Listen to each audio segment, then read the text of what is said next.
7 Chicago area residents died after taking cyanide-laced Tylenol in September 1982. Investigators found poison and changed packaging law, but no one was charged with murders. September 1982 began like any other month in the Chicago area.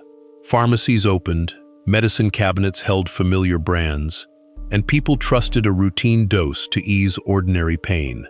Then several sudden deaths were linked to extra-strength Tylenol.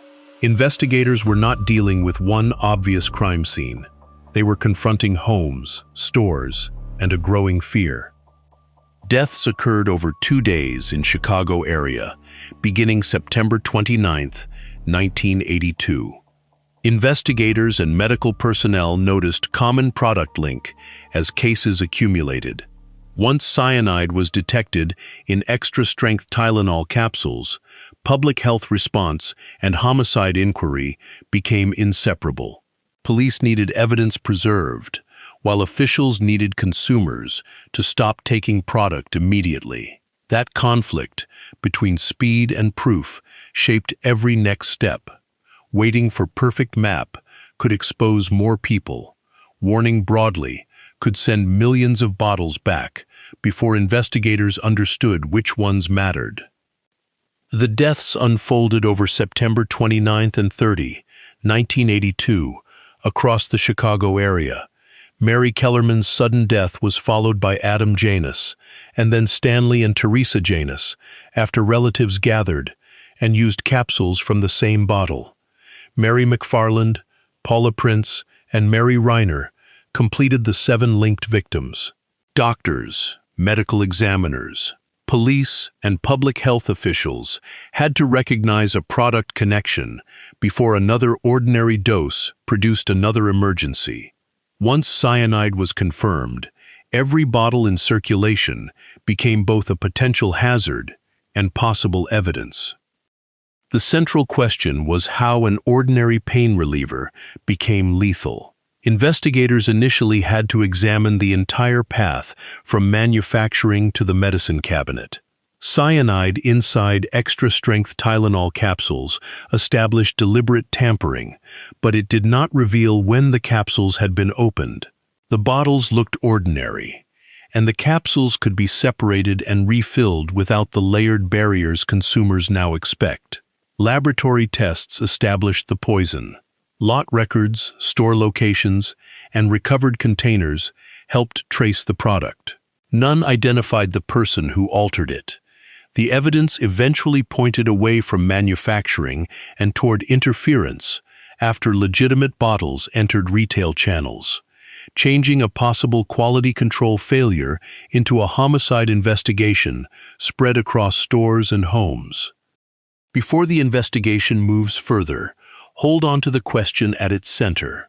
Where could someone alter a bottle between the factory, the pharmacy shelf, and the home where it was opened? That question shaped every lead. A bottle's journey could pass through many hands, yet most of those hands would leave no obvious trace. The store, the packaging, and the capsules themselves all had to be considered. That is the problem this investigation must solve before any single suspect can be measured against the evidence. As the case unfolds, we will separate documented facts from details that merely seem suspicious in the first days. The distinction matters. A terrible crime can produce theories quickly, while proof is much harder to find. Keep one possibility in mind. If a trusted product was made into a weapon, where would you begin looking? At the company that made it, the store that sold it, or the person who recognized that trust could be used against strangers? The answer depends on a small opportunity that was easy to miss. 7 deaths forced officials to warn consumers before they knew whether the dangerous stock was local or national.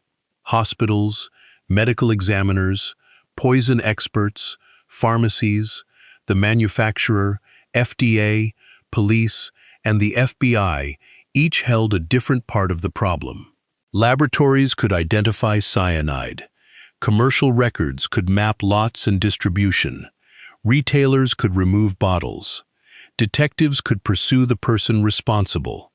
Coordination mattered because no institution controlled the entire route from factory to household, and waiting for one complete answer could expose more people to an ordinary-looking dose. The warning and evidence systems moved at different speeds. Consumers needed one immediate rule: stop using the capsules and get bottles out of homes. Detectives needed each recovered package treated as an individual object, tied to a purchase place, lot, container, and laboratory result. A broad warning protected people, but it also set millions of packages in motion while investigators were trying to reconstruct a narrow trail. That is why the response cannot be measured only by whether officials named a suspect. One system was trying to prevent the next death. Another was trying to prove the last 7 murders. In 1982, pharmacies were built around routine trust. Customers walked past rows of familiar products and assumed a labeled bottle contained what it said it contained. That assumption was practical. Few people could inspect the contents of every medicine container before bringing it home. Extra-strength Tylenol belonged to that ordinary routine. It was a common pain reliever, bought openly and kept in homes. A bottle could move from a pharmacy bag to a kitchen cabinet or bathroom shelf, then remain there until someone needed it. Nothing about that path looked like a crime scene. That is why the contamination changed the investigation. Detectives were not only looking for cyanide. They needed to establish when the capsules had been altered and how contaminated bottles had reached consumers. The form of the medicine mattered. A capsule is small, and its contents are hidden from the person who takes it. From the outside, a contaminated capsule could appear to belong with the rest. The bottles and capsules therefore had to be treated differently. A brand name was not enough. Investigators needed to identify specific bottles, their possible points of purchase, and the individual capsules inside them. As fear spread through the Chicago area, shelves and medicine cabinets became potential sources of evidence. People had to confront a disturbing possibility. One ordinary-looking capsule could be dangerous, while the others, in the same bottle, appeared unchanged. That uncertainty was at the center of the fear. The illnesses in the Janus family accelerated recognition of the pattern.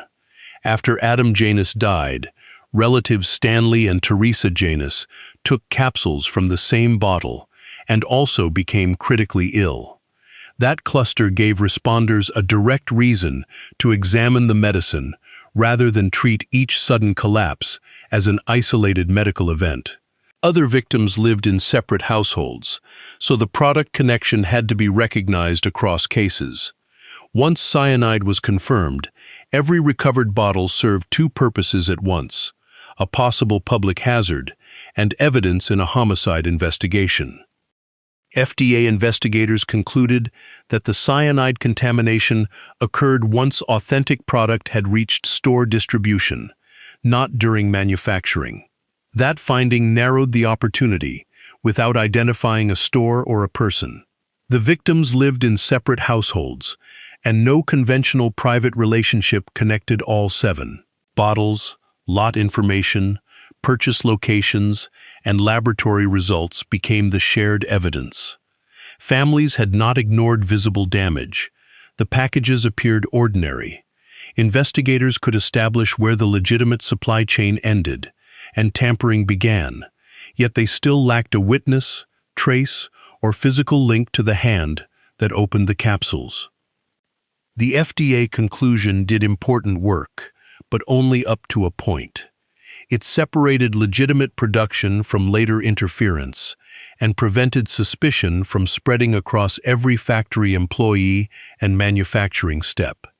It also made the remaining search harder. Retail distribution was not one room with one door.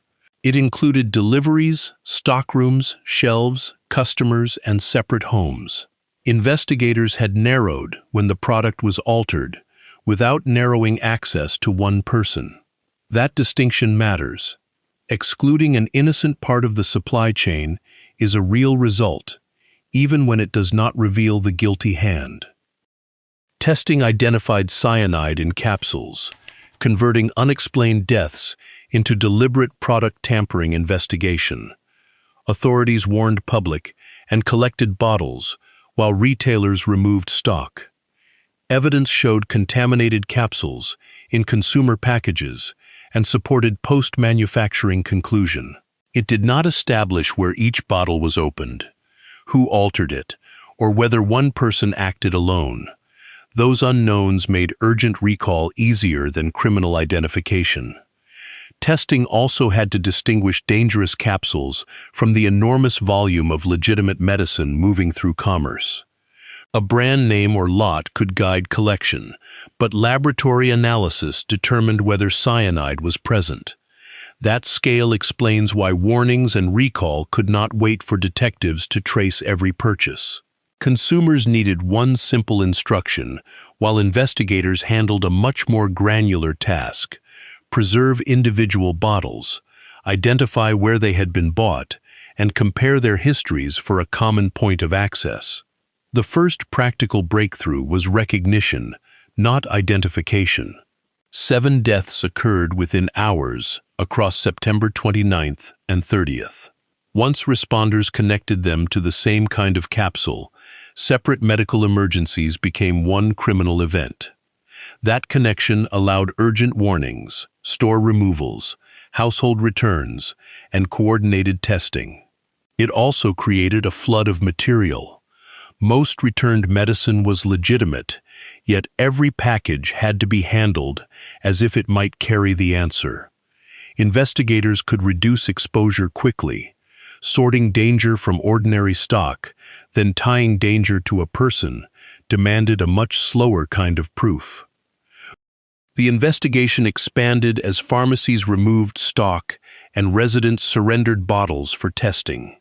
Agents worked with local police, FDA laboratories, stores, and Johnson & Johnson to compare purchases, lot numbers, capsule contents, letters, and reported threats. The FBI later called it the largest product tampering investigation in its history. That description measures the work, not the certainty it produced. A person could attract attention through proximity, knowledge, or a false claim, but each lead still had to connect to a poisoned bottle. The normal appearance of the packages made that connection especially difficult. Investigators accumulated suspects and evidence, while the one link required for a murder charge remained missing. The FBI history records nearly 120 investigators from state and local agencies working with federal agents. That number explains the scale, without pretending scale equals certainty. Teams could canvass stores, trace purchases, collect containers, follow letters, and compare reported threats at the same time. Every branch generated more names and more records. But a homicide case needed something narrower than effort. Evidence that placed a person with the poisoned capsules before they reached a victim. The investigation could become the largest product tampering inquiry in law enforcement history and still fail at that final bridge. Johnson & Johnson carried out a nationwide recall because officials could not define the outer boundary of the danger. Removing product far beyond the bottles known to be contaminated sacrificed usable inventory and disrupted distribution, but waiting risked another death. The recall protected consumers, while detectives traced bottles, stores, and reports. It also showed the difference between emergency action and criminal proof. Public health could act on uncertainty. A murder prosecution still needed evidence identifying the person who placed cyanide in the capsules. A recall answers a different question from a prosecution. It asks how far officials must act when the outer limit of danger is unknown.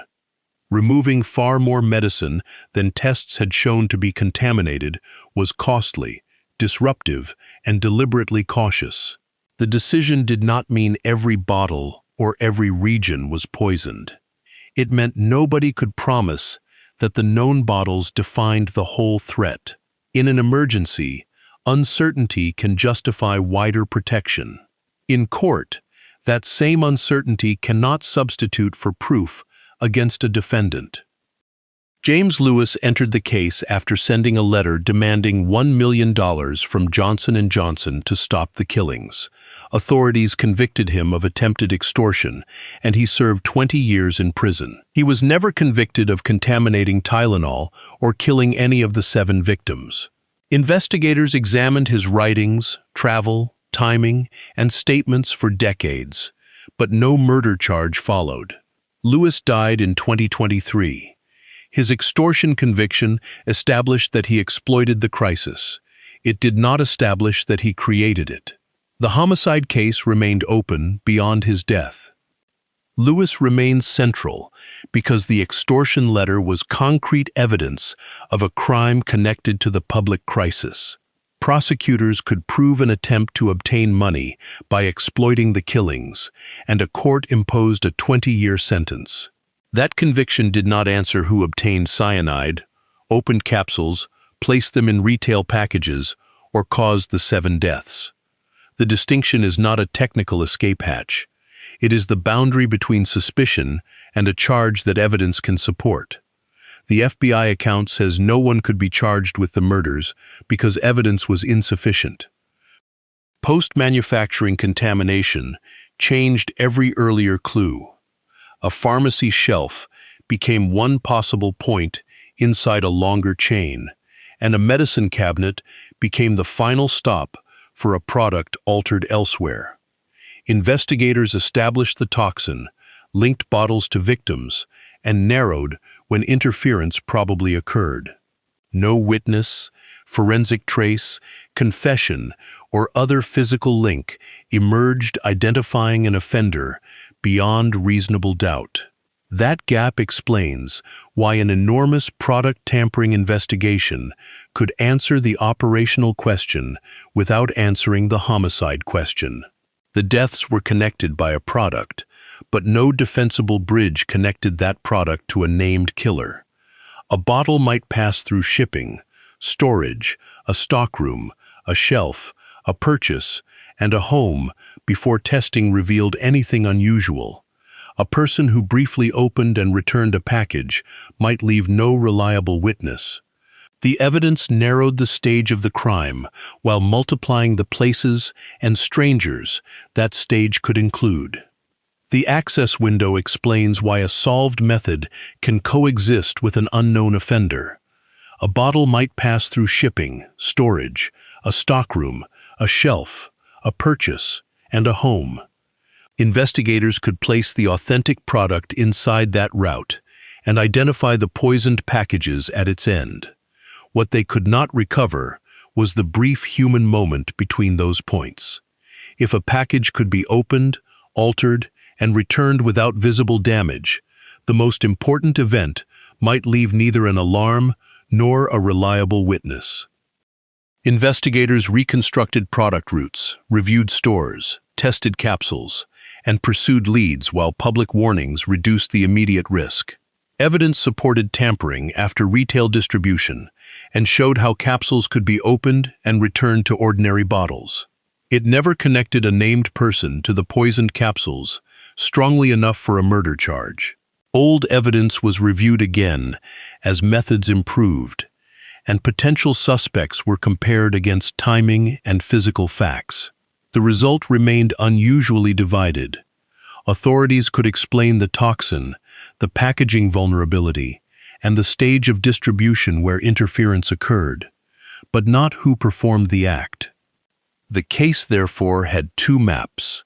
One showed product movement, factories, distributors, stores, purchases, and homes. The other needed to show human movement, who had access, when, for how long, and with what physical trace. The product map became detailed enough to support warnings and regulatory change. The human map never closed around one person. A plausible route was not a fingerprint. A suspicious statement was not possession of a poisoned bottle. Each lead had to survive that difference. The method became clear without producing a culprit. Legitimate extra-strength Tylenol left manufacturing, reached retail channels, and was later altered. A customer could then carry an apparently normal bottle home, unaware that cyanide had been placed inside capsules designed to be swallowed. The packaging gave little visible warning. That weakness turned routine trust into the delivery mechanism for 7 deaths. Regulators answered the vulnerability in 2 ways. FDA required tamper-resistant features on covered over-the-counter medicines in 1982, giving consumers visible evidence of prior access. Congress followed with the Federal Anti-Tampering Act in 1983, making malicious interference with consumer products a federal crime. Neither action identified the 1982 killer, but both changed the conditions in which a similar attack would occur. The regulatory response moved with extraordinary speed. In an FDA oral history interview, official John Morrison recalled that only 35 days separated the last death from publication of a final tamper-resistant packaging rule. The emergency process skipped the usual proposal stage, required repeated coordination inside government, and involved the over-the-counter drug industry. Industry promises alone were not considered enough, because protection needed to apply across the market. On November 5, 1982, federal requirements covering most over-the-counter medicines established that package access should leave visible evidence for consumers. Tamper-resistant packaging is designed to reveal access, not promise that interference is impossible. Bands, seals, foil barriers, and labeled package features give a buyer a chance to notice that a container has been opened. Manufacturers also shifted some medicines away from capsules that could be easily separated and refilled. Federal law addressed a different problem by creating criminal authority for malicious product tampering across state lines and industries.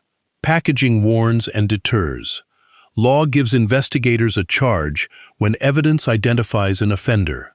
The reforms permanently changed medicine shelves, even though the original 7 homicides remained unresolved. The rule did not prescribe one perfect seal. It defined a performance goal and allowed different systems to meet it. FDA guidance lists film wrappers that must tear, individual blister compartments, heat shrink bands, inner seals across a bottle mouth, breakaway caps, and other designs that cannot be restored without visible damage. The packaging also has to tell consumers which protective feature to expect. Later requirements became stricter for 2-piece hard gelatin capsules, generally requiring 2 tamper-resistant features unless the capsule itself used qualifying sealing technology. The lesson kept evolving. A barrier only protects trust when a buyer can recognize that it is present and notice when it is gone.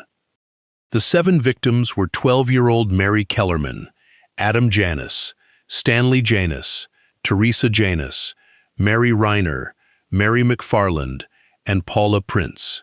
Illnesses among 3 members of the Janus family helped authorities recognize the common bottle and the wider pattern. Johnson & Johnson conducted a nationwide recall. James Lewis was convicted of attempted extortion during the crisis, but never of poisoning the capsules or killing anyone. FDA packaging requirements followed in 1982, and federal anti-tampering law followed in 1983. Safety systems changed quickly. The murder investigation did not reach the same final answer, and no one has been charged with the Tylenol killings. Those reforms can make the case feel resolved because its physical legacy is everywhere. The criminal record says otherwise. A safer package does not identify the person who made an earlier package lethal. A new federal offense does not retroactively supply missing evidence. The families received a public answer about prevention, not a courtroom answer about responsibility. That split is the final consequence. Institutions learned enough to redesign a market, while the 7 names remained attached to an open question. Modern medicine packages carry an expectation born partly from this case. Consumers look for a band, seal, or another visible sign that a container has not been opened. Tamper-resistant does not mean impossible to defeat. It means access is designed to leave evidence a buyer can notice. That change reduced a vulnerability exposed over 2 days in 1982. Investigators proved cyanide poisoning, linked 7 deaths, and traced contamination to retail channels. They did not prove who placed the poison. The Tylenol homicides have produced no charge against an offender. For the victims' families, improved packaging could protect strangers in the future without identifying the person responsible for their losses. That split gives the case its lasting tension. A public system learned from the crime, while private accountability never arrived. Subscribe to Grim Inquiries for more documented cases where evidence matters more than rumor. The most durable lesson is not that safety seals make medicine invulnerable. It is that trust should leave something observable. Consumers can inspect a band, cap ring, carton, blister, or inner seal, because package design now treats prior access as information. That protection came from a case in which access was almost invisible. The visible barrier is progress. The absent name in the murder case is the limit of that progress.